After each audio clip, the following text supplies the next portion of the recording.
দীর্ঘ 18 বছর যিনি দেশের বাইরে ছিলেন, বাংলাদেশে আসতে পারেনি ফ্যাসিস্ট আওয়ামী সরকারের কারণে। আমরা প্রত্যেকেই জেল জুলুম নির্যাতনের শিকার হয়েছি।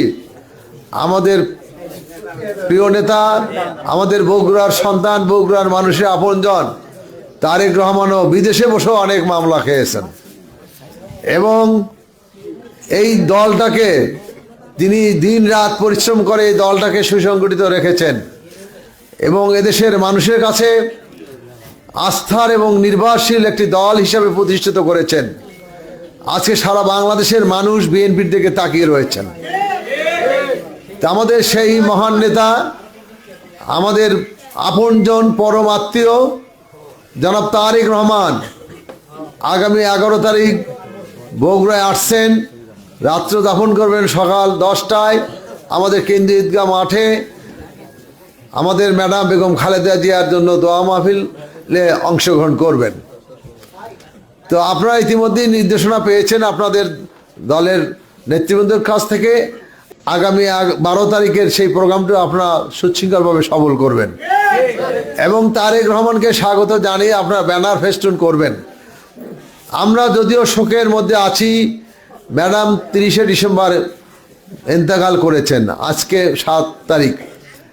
আমরা 7 দিন কর্মসূচি পালন করেছি, শোক দিবস পালন করেছি, রাষ্ট্রীয় পর্যায়ে 3 দিন শোক দিবস পালন হয়েছে। আর 31শে ডিসেম্বর যারা জানাজায় আমরা অংশগ্রহণ করেছি তারা ইতিহাসের সাক্ষী হিসাবে আমরা আছি, কারণ ইতিহাস সাক্ষী দেবে আমরা এত বড় জানাজা করার সৌভাগ্য আমাদের হয়েছে। বিগত দিনে আমাদের কারো হয়নি এত বড় জানাজা অংশগ্রহণ করা। তো এইটা আমাদের কাছে একটি বড় পাওয়া, কি বলেন? তো এটা আমার একটা ইতিহাস। তো প্রিয় বন্ধুরা আমার, আমাদের সেই প্রিয় নেতা বগুড়ায় আসবেন। আমরা চান্দাইগোনা থেকে তাকে স্বাগত জানাবো, যেহেতু আমাদের বগুড়া বর্ডার সীমাবাড়ি চান্দাইগোনা, ওখান থেকে স্বাগত জানাবো। তো তারপরও আমরা আমাদের প্রিয় নেতাকে আমরা যতটা সম্ভব তাকে আমরা সম্বর্ধনা জানাবো, আমরা গ্রহণ করব। বগুড়ার মানুষ, লক্ষ লক্ষ মানুষ তাকে রাস্তায় দাঁড়িয়ে তাকে আপনাদের দলীয় পতাকা, জাতীয় পতাকা দিয়ে হাত নেড়ে তাদেরকে সম্মান জানাবেন, সম্বর্ধনা জানাবেন। তো বিগত দিনেও আপনারা অনেক প্রোগ্রাম করেছেন, কাজে আগামী 12 তারিখে যে প্রোগ্রাম সেটাও আপনারা ভালোভাবে করবেন আমরা জানি। সেই বিএনপির ঘাঁটিতে তারেক রহমান আসছেন দীর্ঘ 19 বছর পরে। তাহলে আপনারা লক্ষ্য করবেন, প্রথম কিন্তু বগুড়া দিয়ে সফর শুরু করলেন। তাহলে বগুড়ার মানুষের প্রতি কত শ্রদ্ধা, তার কত ভালোবাসা, তার নিজের মাটিতেই প্রথম এই শুভ শুরু করলেন সফর। এরপরে অন্য অন্য জেলায় যাবেন। তারেক রহমানকে আমরা সেই মর্যাদা, সেই ভালোবাসা দিয়ে গ্রহণ করতে চাই, কি বলেন? এই ভালোবাসা মর্যাদা দিয়ে আমরা গ্রহণ করব। আমরা যতটুকু ভালোবাসা এবং কে আমরা সম্মান দেখাতে পারবো, আমাদের লিডার, আমাদের নেতা তারেক রহমানও আমাদেরকে সেই সম্মান, সেই মর্যাদা দেবে। আর আমরা যদি না দেখাতে পারি তাহলে কিন্তু দেবে না, কি বলেন? আর বিশেষ করে বগুড়া 60টি আসন, এটি হলো বিএনপির আসন, বিএনপির ঘাঁটি। এই ঘাঁটি থেকে একটা আসনও যেন খুলে না যায়। আমরা অনেক প্রার্থীর উপরে আমার মন খারাপ আছে, অনেক প্রার্থীকে আমরা বন্ধ করি না, কিন্তু তার বড় ধানের শীষের জন্য, তারেক রহমানের জন্য, খালেদা জিয়ার জন্য আপনাদের কাজ করতে হবে।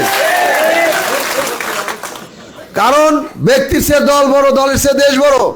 আজকে তারেক রহমানের প্রত্যেকটা কর্মকাণ্ডে দেখবেন সবার আগে বাংলাদেশ, এই কথাটা আছে না লেখা?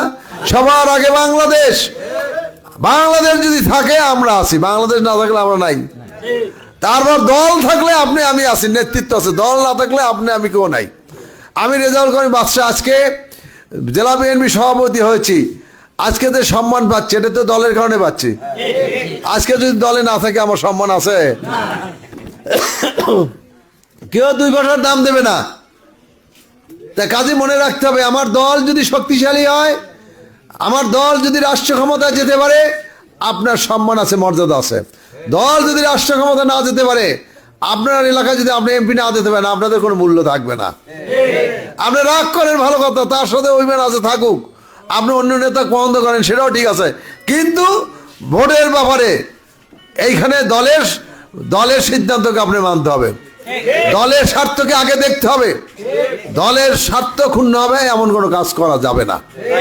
আর একটা জিনিস আপনাদের বলে দিতে চাই, নির্বাচন সামনে, আগামী ফেব্রুয়ারিতে 12 তারিখে ইনশাল্লাহ নির্বাচন হবে, এবং ইনশাল্লাহ সেই নির্বাচনে বাংলাদেশের মানুষ ধানের শীষে ভোট দেওয়ার জন্য অধীর আগ্রহ অপেক্ষা করছে। আমরা তো বগুড়ার থেকে 7টা সিট দিতেই চাই, ইনশাল্লাহ আমরা পাবো, কিন্তু অন্য অন্য জেলাগুলো তো আমাদের ইনশাল্লাহ, আমরা যে একটা জরিপে দেখলাম যে 70% মানুষ বিএনপিকে ভোট দিতে চায়, এবং তারা মনে করে যে তারেক রহমানই বাংলাদেশের প্রধানমন্ত্রী হবে। কি বলেন? তাহলে আমরা বগুড়া মানুষ ভাগ্যবান না? আমাদের সন্তান বাংলাদেশের প্রধানমন্ত্রী হবে, তাই না? তো আমরা এই জিনিসটি মাথায় রাখতে হবে। আর বগুড়া সদরে যারা অবস্থান করছেন তাদেরকে আরো বেশি করে পরিশ্রম করতে হবে। বাংলাদেশের সবচেয়ে হাইয়েস্ট ভোট এই বগুড়া সদর থেকে তারেক রহমানকে দিতে হবে। সেই জন্য কি করতে হবে? যদি কারো পা ধরা লাগে পা ধরতে হবে, হাত দেওয়া লাগে হাত ধরবো। মা বোনদেরকে আজকে একটা গোষ্ঠী, একটা দল ইসলামের নামে মা বোনদেরকে আজকে বিভ্রান্ত করছে, আজকে ভেস্তের দোহাই দিচ্ছে, জান্নাতের কথা বলছে, বিভ্রান্ত করছে। ভেস্ত দেওয়ার ক্ষমতা এই পৃথিবীতে কারো নাই, একমাত্র মহান রব্বুল আলামিন ভেস্তের মালিক, তিনিই দিতে পারে। কাক ভেস্ত দেবেন? ওরা কিভাবে ভেস্ত দেয়? আজকে এই সব বলে প্রতারণা করছে, এদের থেকে সাবধান থাকতে হবে। অনেকের কাছে শপথ করে নিচ্ছে, আমরা শুনতে পাচ্ছি, অনেককে শপথ করাচ্ছেন, অনেককে অনেকভাবে প্রলোভন দেখাচ্ছেন, কাউকে কাউকে আবার শুনতেছি বোরকা কিনে দিচ্ছে, বুঝছেন? বোরকা কিনে দিচ্ছেন। তো আজকে যারা অশুদ্ধ পায় প্রতারণার মাধ্যমে আজকে ভোট চায়, তাদের দ্বারা কি ইসলাম কায়েম হয় বলেন তো? তাদের দ্বারা ইসলাম কায়েম সম্ভব? এরা তো প্রথমেই ধোঁকা দিচ্ছে। 71 সালে এরা এইভাবে এই বাংলাদেশের স্বাধীনতার বিরোধিতা করেছে, অনেক অনেক অত্যাচার, লুটপাট, ধর্ষণ, নাহাদানি, এমন কিছু নাই তা করে নাই। কাজে আজকে বলতে চাই, আমাদের এই বগুড়ার মাটি শহীদ জিয়ার ঘাঁটি, বগুড়ার মাটি খালেদা জিয়ার ঘাঁটি, বগুড়ার মাটি তারেক রহমানের ঘাঁটি, ইনশাল্লাহ বগুড়ার মাটি ধানের শীষের ঘাঁটি।